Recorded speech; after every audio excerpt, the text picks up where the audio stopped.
বাংলাদেশে যারাই দায়িত্বে থাকে তারা এই দেশের 18 কোটি মানুষকে বোঝাতে চায়, ও বাংলার মানুষেরা, সারা বাংলাদেশে কোন জায়গায় যদি ন্যায় বিচার নাও পাও, অন্তত হাইকোর্টে আসলে ন্যায় বিচার পাবা। তার প্রতীক এই যে দাড়িপাল্লা, সেই দাড়িপাল্লা প্রতীকটা আপনারা গায়েব করে দিয়েছেন। এটা ফিরিয়ে দেওয়া লাগবে, এটা আমাদের শেষ কথা ভাই। এবার যদি দেওয়ালে পিঠ থেকে যায় না, এর জন্য আবার আগস্টের 5 তারিখে এই দেশে অন্তত তৈরি হয়ে যাবে, তখন আর সামাল দিতে পারবেন না।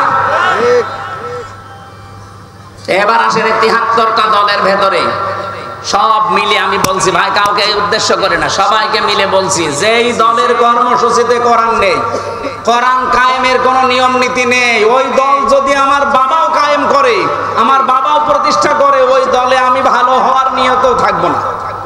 আমি যদি ওখানে ভালো হওয়ার নিয়তেও থাকি, আমাকে খারাপ বানিয়ে দেবে কে? এবারে হাদিসকে বিশ্বাস করবেন না করবেন এদিকে এসে বলেন যে না আমারে কেমন লাগছে। আমি কি আমার বাবার কথা বানিয়ে বললাম? হাদিস। বাংলাদেশে আপনি 73টা দলই মিলান, যেই দলে পাবেন যে এরা কোরআন কর্মসূচি দিয়েছে কায়েম করার, ওখানে যদি না থেকে যেখানে কোরআনের কর্মসূচি নেই, মনে করছেন এটা আমার বাবা বানিয়েছে, আমার দাদা বানিয়েছে, তাই কি?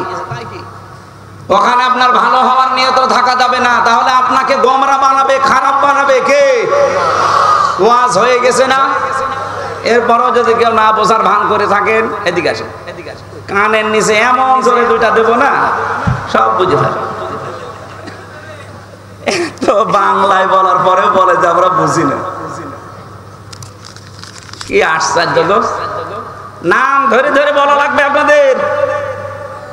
বলেন আপনি 73টা দল বাংলাদেশে এখন ধর্মীয় এবং জেনারেল মিলে, যেই দলের কর্মসূচিতে কোরআন কায়েমের কথা লেখা আছে, ওটা যদি আমার বাবাও তৈরি করে আমি আসি, না করলেও আসি, কারণ নির্দেশ আল্লাহ এবং রাসূলের।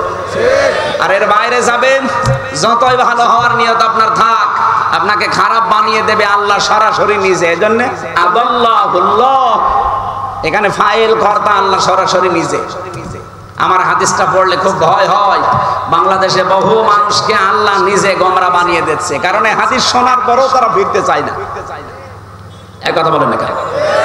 আজকে খুলনার মানুষেরা একটা সিদ্ধান্ত নিয়ে বাড়ি যাওয়া যাবে না, সেই দলে কোরআন নেই, ওই দল যদি আমার বাবাও প্রতিষ্ঠা করে, ওই দলে আমি আর নেই। কারা কারা পারবেন এই সিদ্ধান্ত নিতে? দেখি লিল্লাহে তাকবীর। এই দেখেন তো হাত তোলেনি কে? ওই যে হইলো, বলেন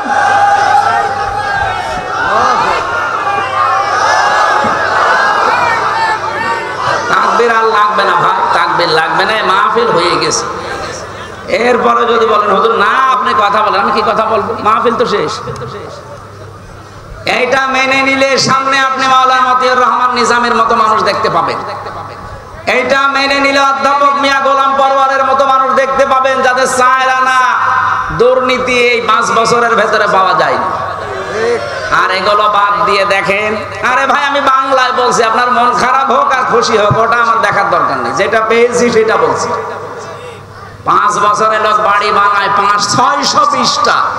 কয়েকদিন আগে আমি মালয়েশিয়া ছিলাম, ড্রাইভারের বাড়ি 12টা না, এই 620টা। আপনি চিন্তা করেন স্যার, আমি ওই যে হোটেলে যেয়ে উঠলাম, নিচে একটু নেমেছি, একটু চা মা খাবো বলি, ও আল্লাহ, নিচে নেমে দেখে 2 শয়তান বসে চা খাচ্ছে। কি গো হুজুর, আমরা আগেই পালিয়েছি। আপনি আগেই পালালেন কেন? আপনার না 620টা বাড়ি, ওই চট্টগ্রামে বাড়ি ওইটা। আপনি তো আমার মনে হয় এই 9 মাস যদি থাকতো আরো 200 বাড়ি বানাচ্ছো। আপনাদের অধ্যাপক মিয়া গোলাম পরওয়ার সাহেবের বাড়ি বাংলাদেশে কয়টা? এক বাড়ি থাকার সময় পায় না। আর ওই শয়তানরা 620টা বাড়ি বানিয়েছে গো আল্লাহ। দেখে জিবরাইলের সাথে লাইন ছিল এদের। আগামীতে এরকম সুযোগ আর কেউ যেন না পায়। অনেকে এই সুযোগ নেওয়ার জন্য বিভিন্ন রকমের ধান্দা খুলতেছে। তারা কিচ্ছু চায় না। কি চান? নির্বাচন চাই। আরে ভাই, নির্বাচন তো আমরাও চাই। সংস্কার না করলে নির্বাচন দিলে ওই আগে যা ছিল দিনের ভোট রাতে ওইটাই হবে আবার। আর ওইটা হলে কি হবে? আমি যে আয়াত পড়েছিলাম এইটা হবে। কি হবে? এর পরের আয়াতে আছে, ভালো করে শুনবেন, আশার একটা সঞ্চার পাবেন। নাকি বলবো না? ফাইন্না মাআল উসরি ইসরা, ইন্না মাআল উসরি ইসরা। আল্লাহ পাক বলেন অবশ্যই কষ্টের সাথে সুখ।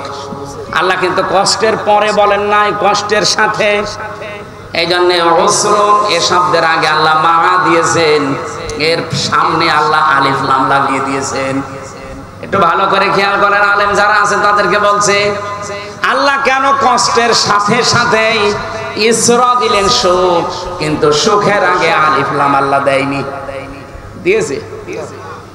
আলেম যারা আছেন কোনোদিন এভাবে আপনি ভাবেননি? আমি যতগুলো তাফসীর মিলিয়েছিলাম আমিও পাইনি। পরবর্তীতে জনাব এটিএম আজহারুল ইসলাম জেলখানার ভেতরে আমার একটা বই পড়তে দিয়েছিল, ঋণ এবং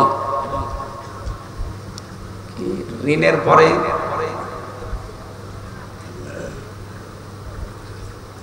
শব্দটা আমার মনে আসছে না, এরকম একটা বই ওনাকে পড়লাম, পড়ি এই বিষয়টা ওই দিন আমি ক্লিয়ার হয়েছি।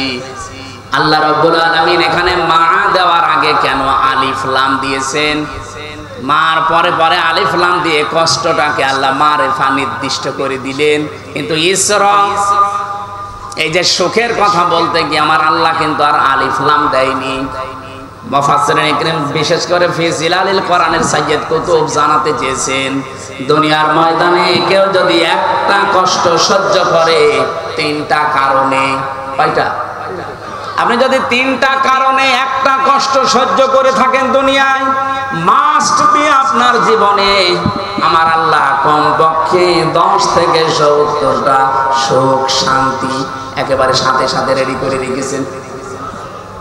আমি আবার বলছি, কারণ আল্লাহ নিজে আবার বলেছেন ইন্না মাআল উসরি ইসরা, অবশ্যই কষ্টের সাথে সাথে সুখ। একবার বললেই তো হয়ে যেত, আল্লাহ রিপিট করলেন কেন? এবার আসেন আমরা মূল কথায় যাচ্ছি। পৃথিবীতে আমরা যারা কষ্ট সহ্য করছি, আমি আবার বলছি এদিকে তাকান, একটা কষ্ট যদি দুনিয়ায় কেউ সহ্য করে তিনটা কারণে,